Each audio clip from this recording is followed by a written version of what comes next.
So if this was a war game at military operations and army headquarters, and if I were to ask you, what's the enemy thinking? What's your best assessment? I know a lot of it you can't reveal in public, but as best as you can, this massive build-up doesn't suit the Indian army, it doesn't necessarily suit the Chinese army. It could be to intimidate, it could be to pressurize, or it could be a massive build-up leading to a military confrontation at some point in time, next summer or the summer later. You build capacities and then you go in. At this moment, from what you know and as best as you can reveal, what do you think the enemy is thinking? Yeah, I wish I knew. The most difficult thing is to get into your adversary's mind. And this is a question that we have been asking ourselves, not only within the army, but in all the forum when we have been getting together. It has been very difficult to understand why they should have done this, especially when the world was reeling with the COVID pandemic, and considering that they also have certain issues on their eastern seaboard. While all that is going on, to sort of open up one more front is very difficult to understand or fathom what could have been the reasons. But whatever it might have been, I don't think they've been able to achieve any of those aims because of the rapid response done by the Indian Armed Forces. And that's something which is incredible, because if you speak to the diplomatic corps, if you speak to military attaches who are posted here, most of them felt that the Indian state would be intimidated by the weapon systems, by the rapid speed of deployment, by the infrastructure the PLA had been able to build up. I think history will note that the response of the Indian Army and the will to stand up to a country that thinks it's emerged as the superpower of the world, which thought it could bully its neighbors, is, and I'm sure all of you sitting here would agree, a true testament to the fighting spirit and the will of the Indian Army. And for that, General Naravne, all of us are very grateful for what the Army is doing.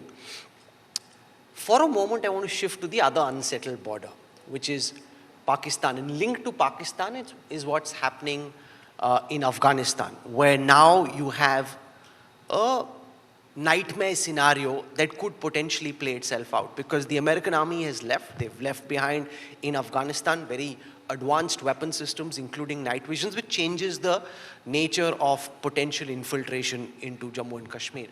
Are you seeing any of that at this moment? New weapon systems coming in? Are you seeing an increase in infiltration? We've been reading about that. And how is the army coping with the changing dynamics of what's happened in Afghanistan and how that impacts Jammu and Kashmir?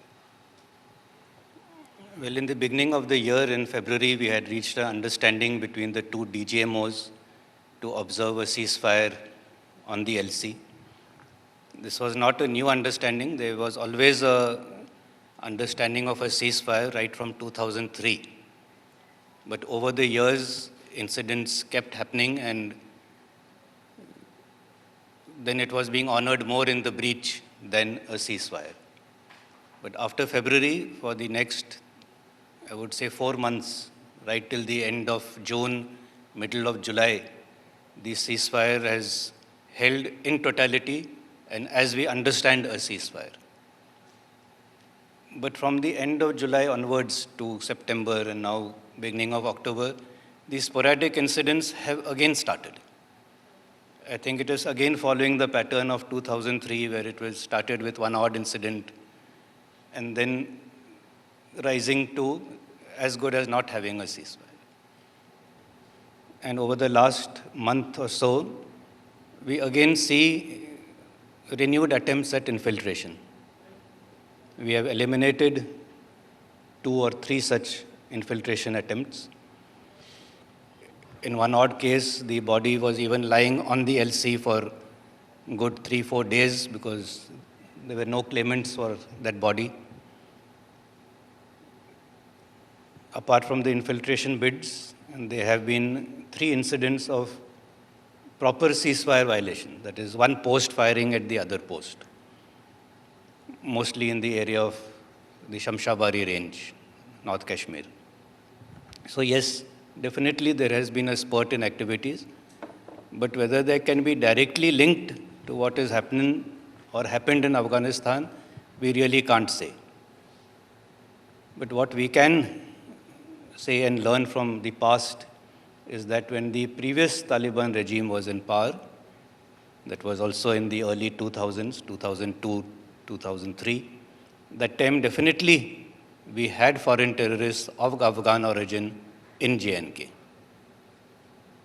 So there is reason to believe that the same thing might happen once again, that once the situation in Afghanistan stabilizes, then we could see an inflow of these fighters from Afghanistan into JNK, the UT of JNK. But we are prepared for any such eventuality.